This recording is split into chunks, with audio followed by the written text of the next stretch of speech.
dit clairement qu'il ne faut pas côté les Camerounais dans les autres IDPS. Parce que l'IDPS, nous sommes à 152 total, c'est-à-dire qu'ils sont à 76, l'IDPS, les députés, avec les mosaïques, tous ils sont à 152. En dehors de nous, les 152 là, il y a les députés au nombre de 330 et 235. Basi Balobi Kebango, signé. Ata soki biso, c'est ce que ça veut dire. Ata biso bato IDPS to koti na borwana te. Kakamere est déjà tombé, c'est ça qu'il veut dire. En d'autres termes, il y a deux points. Point à Liboso et Zaboye. Augustin Kabouye dans la politique veut seulement dire que Kamere, Ezabiso tene tozo ko isayo. Parce que ata soki na kota la chef nangai, l'autorité morale qui est Tshisekedi. Eza payé, c'est ce que Kamere et c'est ce que Kabouye veut dire dans ce qu'il a fait hier, dans l'échangeur. Pour dire que nous sommes qu'à 152. Ceux qui ont signé sont à 235. L'IDPS ne peut pas t'aider. Bien aimé, pouvez-vous quand même tapoter, non?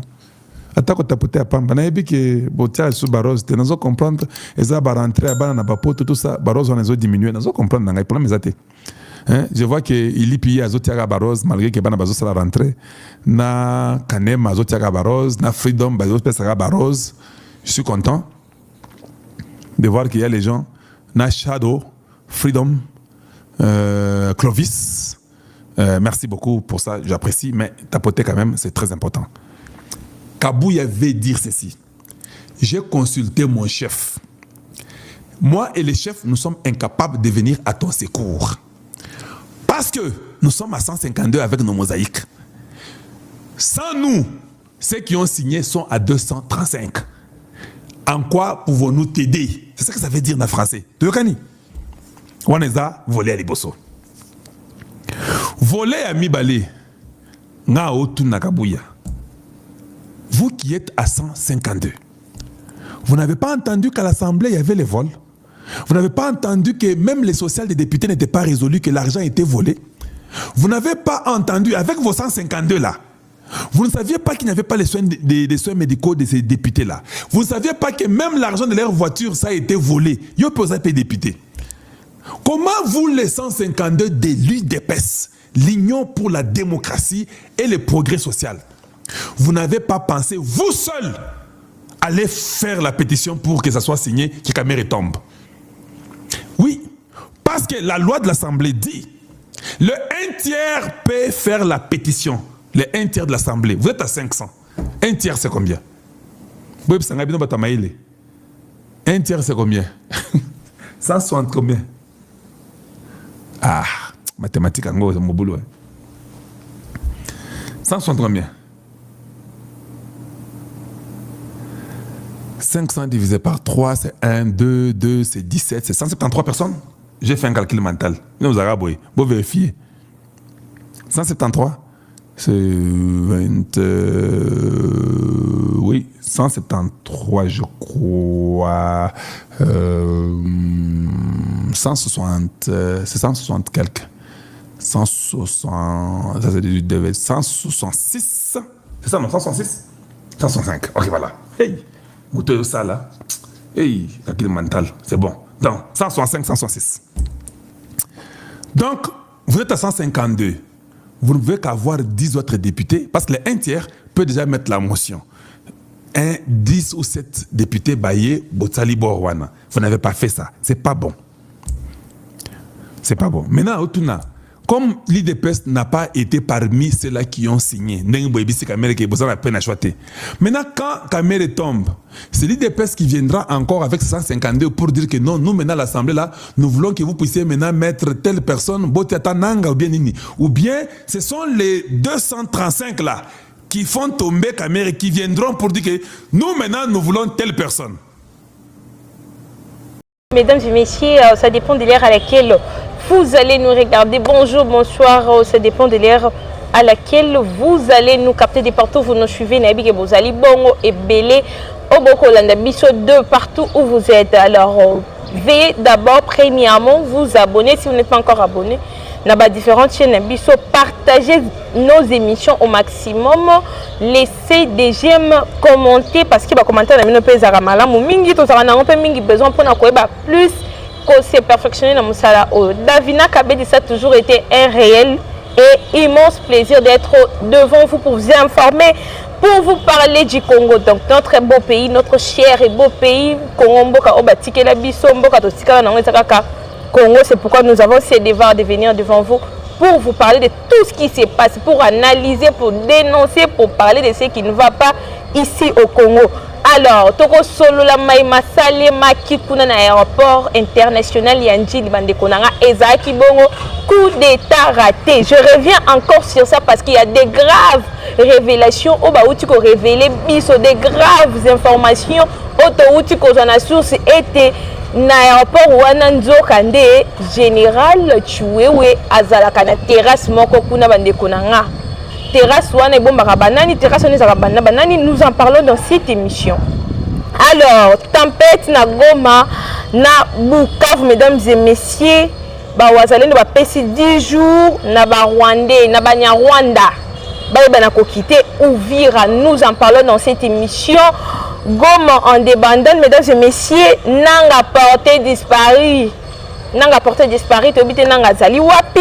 Donc nous en parlons dans cette émission. Partagez les émissions au maximum pour na bayi Congomani nyonso et comme la bango pour être les vrais patriotes, les vrais Congomani de père et de mère et comme la bango. Situation à l'Assemblée nationale, dossier Vital Kamerhe. Le zali le 13, donc totikal na combien? Totikal na 2 jours. Déjà sur la longue le totikal na jour moko Vital Kamerhe tokoye ba sort non parce que plus de 235 signatures bande konanga ba imboka de partout vous nous suivez 235 signatures déjà quoi récolté déjà. Vital Kamerhe likolo moko za déjà libanda. Nous en parlons dans cette émission. Voilà donc na habité na zongela no malika na aéroport international en Chili. Vous savez tout ce qui s'est passé là-bas. Vous étiez là, on a parlé avec vous la fois passée. J'étais là pour vous parler que non. Ce qui s'est passé, parce qu'il y avait beaucoup de gens qui me demandaient, Maman Davina, j'ai eu beaucoup d'appels. Mais qu'est-ce qui se passe là-bas?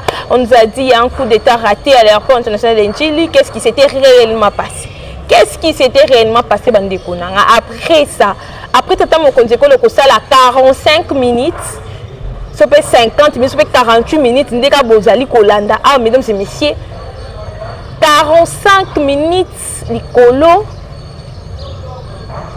chef de l'État avant Akita, à Kiti, ça a pris du temps. 48 minutes, 40, 50, et c'est déjà ébellé. Chef de l'État, avion, et pour Akita. A outil voyage comme d'habitude, il y a une diplomatie, il y a comment ça va partenariat, la diplomatie, comment est-ce que qui met est, comment est-ce que le Congo va se développer quand on retourne 40 minutes pour avoir atterri. Qu'est-ce qui s'était passé? Soit-disant problème, il y a électricité. Soit-disant problème électricité, c'était une façon de faire, je ne sais pas, c'était une façon de faire comprendre quoi, de nous faire comprendre quoi. Ce sont des questions qu'on se demande. 40 minutes. Et ça a 10 minutes, attends que 1 minute déjà, parce que dans mon bail, il faut pas quitter. C'est la raison d'arrêter à 1 minute, et ça déjà belé. C'est le chef de l'État. Ceux qui habitent le bateau, le bon parce qu'ils ont déjà un problème au Congo, ils ont un problème d'électricité. Aéroport international d'Enchil, bande konanga. Tout le bateau, et après, c'est là où nous apprend que pour un aéroport, Wana, général Choué, non, Christian Choué. Mutu auta préparer coup d'état rataki bakanga qui Christian Choué no boye biet nzoka ne Christian Choué azaka na terrasse kuna ya aéroport international en Chili côté à Caribou wana donc etala ni na aéroport en Chili nzoka ne Caribou wana terrasse wana oza côté Caribou wana babenga Caribou nzoka ne ya Choué ya Christian Choué bandi kunanga ya ko kama ezaka te que en général azana terrasse en général puis général nini oba utaki ko kangela biso ye awa pona nini pona coup d'état tentative de coup d'état contre le chef de l'État. Il se trouve que Chiwewe azana terrasse pembeni nzinga ya rapport ya nchi. Est-ce qu'ils alaka on nous apprend encore quoi parce que c'est de quitter pour s'informer quand on a eu l'information. Mais on va en fait. tu voyages, tu déplaces, tu vas dans la province, tu y es que tu vas des photos stationnées dans la Caribou, tu vas faire manzo en des chrétiens tués. Tu y es si après ce qui s'est passé, après les informations, d'après l'enquête, tu quittes tout les bananes parce qu'on a arrêté, on a interpellé des gens, voire même les DG de la RVA ont interpellé pour faire que la Kenda qui ne peut pas tourner mais tourner. Il y a eu même des soupçons, il y a Jean-Pierre Bemba parce que Jean-Pierre Bemba il y a des hasards, il y a transport bande konangai. Ngana komino kuna tingala na place il y a Christian tué aza na terrasse wapi na aéroport international Njili. Ce sont des choses qu'on a il y a que découvrir pour notre kiti.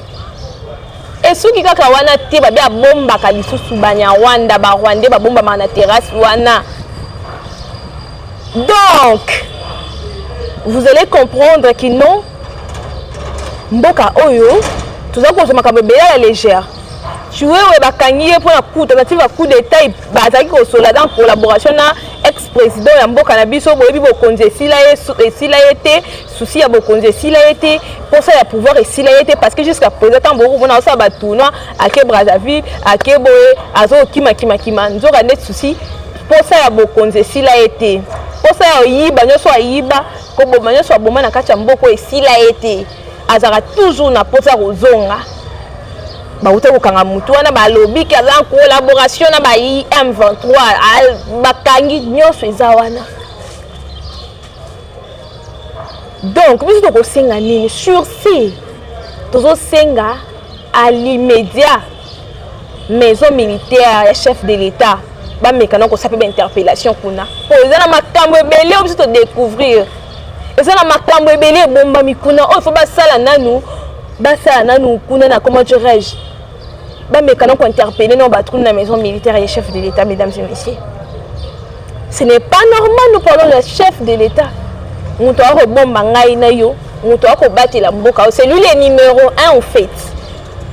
C'est lui le numéro 1. Je suivis des commentaires sur les réseaux sociaux. Il y a les gens qui étaient très contentes du fait que non, avec cela qui 40-45 minutes, Nicolas ma patate, nous sommes assez payés. Mais les lots qui sont les camboués comme ils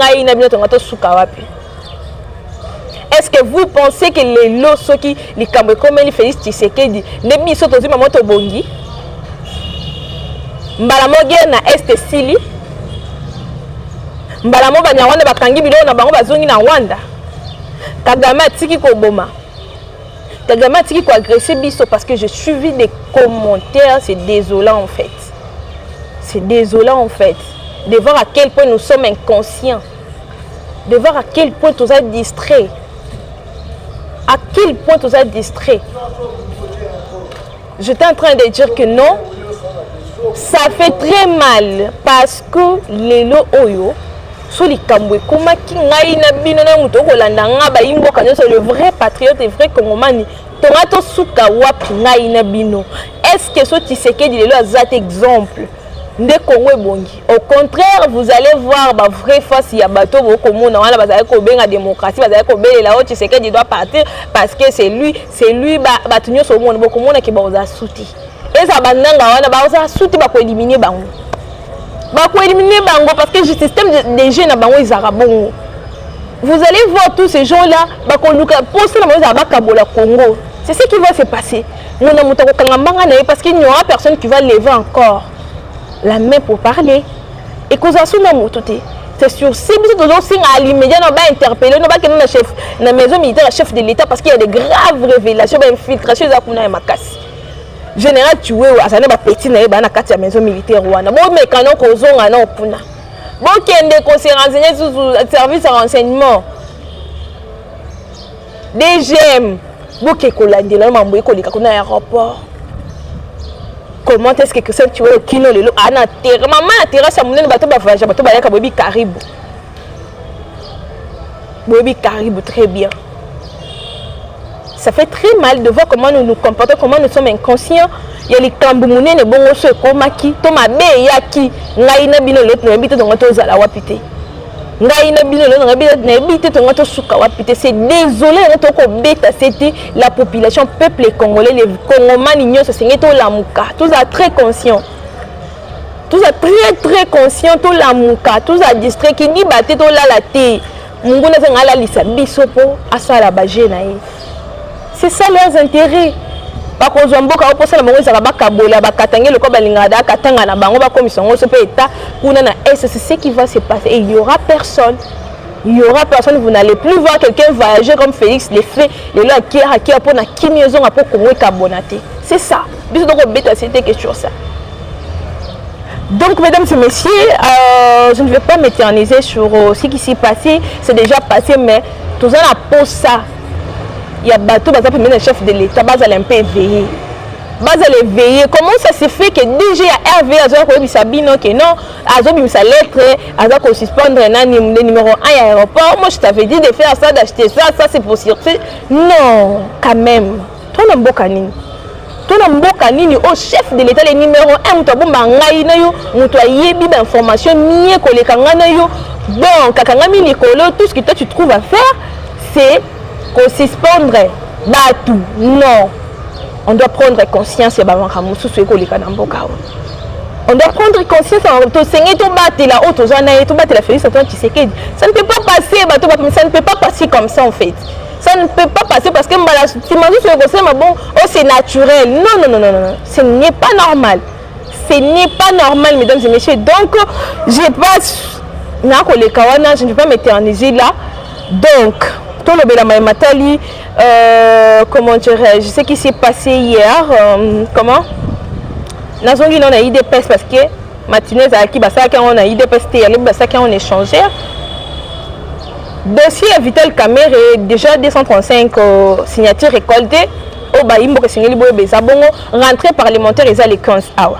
Comment on peut qu'on Samalukonde à Sasake Gagnon Lobby na bureau na eto ebité Samarotikala est-ce que monsieur Assameda va continuer est-ce qu'il va récolter la signature mais déjà dans l'Assemblée nationale plus de 235 signatures déjà récoltées donc Kamerhe Likoloza déjà Libanda Babi Kamera a s'excusé par le député, je ne sais pas qu'est-ce qui se passe, son avis, Augustin Kabouya, Azako s'est justifié, lobby, la matinée, ou à ça qui connaît échangère. Donc, il est peut-être aux Atovandi Boé, la matinée pour ne pas parler de ce qui est intéressant, pour ne pas parler de ce qui regarde ce pays, Makambo tous les ébélés qu'on les a dans le Boka Oyo, Makambo les cas qui n'a rapport en Chili, interpellé déjà RVA, interpellé Boé contre les siens de la population, je sais, au Benano Matoyi, ce que Kabouya vient nous dire, c'est justifié sur ce qui s'est passé, c'est justifié dans Makambo Tali. La signature ou une motion qui lancée contre Vital Kamerhe pour dire que non, ça ne regarde pas l'IDPS. C'est ce que Augustin Kabouya, le CG de l'IDPS, nous dit. Il n'y a pas un député pour l'Assemblée nationale. Makambouya, c'est ce qu'il a dit, hein, à l'Obi Boye. Makambouya, la signature, Makambouya, motion, on a lancé pour l'Assemblée nationale, et tali IDPS, nous sommes où? Makambu la motion lancée contre Kamerhe et Tali IDPS, ça n'a rien à voir avec l'IDPS. Mesdames et messieurs, tout analyser ensemble. Tout mais qu'on analyser ensemble, qu'est-ce que Kabouya veut nous faire croire, qu'est-ce que Kabouya veut nous faire comprendre par là, tant qu'on le baquet, Makambouya nini Makambouya motion lancée contre Kamerhe et Tali IDPS. Est-ce que là une façon qu'on s'est justifié? Parce que surtout la Likambo, Mouta Bandina Likambo motion contre Kamerhe, c'est un député de l'IDPS. Mais Kabouya Kobi Malobi, Makambouya motion, ça n'a rien à voir avec l'IDPS. Maintenant, ça a à voir avec qui? Quand tu nous dis que ça n'a rien à voir avec l'IDPS, ok, on est d'accord. Alors ça a à voir avec qui? Mesdames et messieurs, vous voyez? Motion contre Vital Kamerhe. Surtout la dit, depuis Likambo et Bandi, Mouta Lansa qui a un député à l'IDPS. IDPS a des députés combien? Pour ABC que non, IDPS a 135 députés, déjà on a 235. Donc je ne sais pas Kabouya veut s'expliquer, Kabouya veut s'expliquer à qui, Kabouya veut se justifier à qui, on ne comprend rien. Vous voyez? Vous voyez, des fois, moi, j'aime pas me mêler des histoires de l'IDPS parce que c'est un peu très compliqué. bango moko awolandaka baimbo baidps ebele bazali kolela par rapport à gestion Kabouya. Moi je ne vais pas entrer dans les profondeurs de ça, mais tant que c'est justifié dans Makambo et l'Assemblée nationale, Makambo et l'émotion aux lancés contre Kamere, tu es toujours comprendre. C'est une façon de nous faire comprendre quoi. C'est une façon de dire toi tu n'es pas dedans, toi tu ne veux pas que Kamere a Kende. C'est ça non? Soit les députés de l'île de PS, l'unité Kamere a Kende dans ma motion et tali bangote, là bangote. Tant que biso na bato ba kolanda biso ba bike bato ba bandi na motion wana et ça va député IDPS na ba député comme à pas mosaïque IDPS na ba député comme. Vous dites que aventure on a à un certain moment soyons sérieux. À un certain moment soyons sérieux et quand vous commencez à parler des choses vous allez vous contredire. Donc vous avez 5 sabbats belé tout le quoi bâtonnier sur wana pour se justifier. Dans Makambo bino moko bolanza pour nous faire croire quoi pour nous faire comprendre quoi. Avant c'est là qu'il nous a dit que tu vas voir les chefs de l'État après vous avez des pays de peste pour donner son compte rendu à chef de l'État des trucs comme ça et tout et après c'est là où ça matinée l'échanger les bateaux belé bon pour dire que IDPS n'a rien à voir avec l'Assemblée nationale. Nous attendons rentrer parlementaire les 15 nous attendons d'être mesdames et messieurs. Tolobaki yango population déjà lingane Kamérité peuple congolais lingane da Kamérité parce que Kaméré a foutu na place ebele. Kaméré a foutu na mambo ebele biso moto omona so Kabouya mona ngote biso to moni. Biso ko tolobaki c'est le moment où tu fais que Kabouya se rattraper place wana moto IDPS azwa mais tozo mona to pour dire que ça n'a rien à voir avec l'IDPS. C'est une façon de se justifier pas Kaméré ou comment. C'est une façon de se justifier pas Kaméré ou comment. Nous le peuple congolais Tolingi Kamérité parce que beaucoup de fois que Kaméré abima c'était juste pour comment dirais-je que tout un chef de l'État que tout caé ce chef de l'État lobby IA lobby A nous sommes à Kabouya Yolanda qui en voté mais c'est lobby que les 15 rentrés par le matin de Tokoyeba Moutamba n'a pas fui la justice bande konangai Moutamba a toujours été là peu importe la santé ils ont dérangé vous savez comment la santé à Moutamba tika ko kima tete tika Kaméré kende kuna samba ceux qui sont compétents à dégager tika où est le problème alors problème est zawapi obine bokubanda ko se justifier avant bonon to commettre les 15 té juste oser les 15 to bi que Kaméré kende Kaméré azo kende parce que ba député bango balobi Kaméré aza compétent té biso te mutolobi ponga na parlement kuna na siège kuna te bato ba vendre kana ba siège kuna bi Kaméré aza compétente Kaméré na pesa tu parole te nga bato baloba te basa boete Kaméré aza dictateur azara bobo nyonso wana ba député mu balobi wana fallait dire que ce n'est pas ces députés de l'IDPS. Ça n'a pas de sens. Ça n'a pas de sens, moi des fois ça m'étonne parce que beaucoup de députés bazara kuna mon appel au basa la raté. Non, mon appel c'est un peu parole. Je ne sais pas exactement pour Kaméré ndape ça bango parole te za na ndenge na bango kaka intérêt na bango kaka intérêt mabumu na bango pour propre intérêt moi je ne sais pas. Moi je ne sais pas. Mais biso to za causer la 15. Botika Kaméré aleka. Akimate moto akimaza te Kaméré zalana balandela. Ceux qui Kaméré za compétent bien. Ceux qui Kaméré sengela kende akende est-ce que babi ko servir mboka ofoka Kaméré dans l'Assemblée nationale? Est-ce que babi ko servir mboka ofoka Kaméré dans l'Assemblée nationale? Attends ndako pas cause pas servir. Le roi a une expérience belée depuis 1900 combien d'Alubawana. Depuis qu'il a servi le pays ninga lobaka depuis qu'il était super jeune. Banda ki mona mukie. Expérience wana savant wana ko sala ngope ndenga parler mais a ko pesa biso ba idée. C'est ça, il s'agit que de ça. Est-ce que servir le pays, ça veut dire qu'il faut aller à la tête de l'Assemblée nationale? Est-ce que servir le pays, il faut aller dans la grande institution? Nous, on est là, non, on sert les pays sans pourtant qu'on nous paye, non? On est là, matin, midi, on dénonce. On veut le développement de notre pays parce que nous, on a que le Congo. On est là, on parle matin, midi, soir, tout type de forfait, on a besoin pour parler, pour partager l'information, pour discuter, pour dénoncer, pour parler de tout ce qui se passe. Est-ce que est-ce que ce n'est pas servir le pays? Est-ce que servir le pays réellement Kaméré dans l'Assemblée nationale? Kaméré n'est pas comme appel, du téléphone, du matériel, à quoi on peut servir un boka? Eh, voilà un boka. Tu vas aller quand tu l'amour qui te montre quand Kaméré a fait un live. Eh? C'est aussi servir les pays. Bandi ko informer bino na makambo. Donc on dit nga bandi mambo banda na 1900 oya zalaka wana. Si leo abandi pe ko informer pe ko bandi ko expliquer tout. Mais à faire une caméra, c'est aussi servir les pays, non? Vous pensez que servir les pays, c'est être député national, c'est mettre de la grande institution? Non, non, non, ce n'est pas ça. Ce n'est pas ça. Donc, je suis, mesdames et messieurs, rentré parlementaire, toujours la liste du cola, liste du dossier, au tout le monde est clair, toujours on a eu deux pièces. Donc, très chers internautes, ça a toujours été un réel plaisir de venir devant vous. Ministre de la Jeunesse, grâce à Mikutino, a lancé une consultation. Et c'est ce qu'il va consulter les jeunes. Grâce à Mikutino à lobby, mais les jeunes qui va se faire dans la consultation. À quoi ça sert à consulter? Biso na problème belé. Na mboka o na Congo jeunesse na problème belé, problème à liboso jeunesse na ngona. Exact, pas si pour moi la jeune Moroboya 25 ans, ma tatième sur 30, 35, 37, au moins à gérer ma grande institution. Exact, passe. Ma place au Congo n'a qu'à battre Mikolo, au Congo n'a qu'à battre 50 ans matin. Exact, pas si pour moi la jeune il y a 25 ans, à quel cas Moussala a zone facilité. Exact, pas si na mboka ce sont des problèmes aux jeunesse azali ko implorer aza ko senga aza ko lela. Mais comment ça se fait? Ministre de la jeunesse a l'obito banane ba consultation, mesdames et messieurs. Jeunesse a tomboka a l'obito on a problème à couler na mboka oyo, on a problème à yene, on a problème à l'otoko, on a problème à babar ba jeune ba se confie ba boy na bango ko lié ba mboka et belé hein ndebi so ko sala ngombo to se belete et belé ba boy na bango makama mboka ba se confie na babar.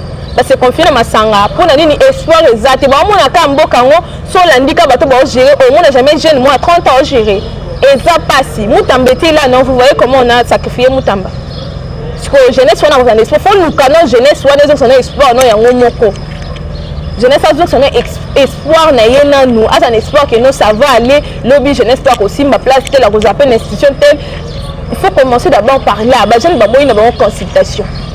Jeunesse congolaise, c'est bon, une consultation. Mais le problème est que la consultation, il faut commencer avec les actions. On n'a pas le temps de consultation. En fait, c'est ça le message de la jeunesse congolaise. Oh, il y a moi, qui est où tu es, où tu es, landa, peu de sol, bengi, baboy, babi, baboy, maman Davina, biso to boy consultation, to limité. Nous voulons d'abord, premièrement, bamakamboze belé à l'école d'action. Donc, c'est un peu ça. Je ne vais pas m'éterniser sur ça, nous allons revenir. Vous savez que la télé, c'est le temps.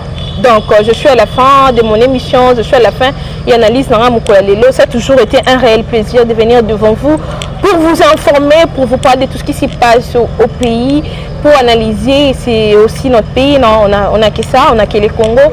Donc, c'est pourquoi nous avons ces débats pour vous parler si ça va ou ça ne va pas dénoncer parce qu'on a que les Congo. Donc, les numéros les plus 243 82 589 67 12. Davina Kabedi, je vous aime beaucoup. Abonnez-vous massivement et à la prochaine.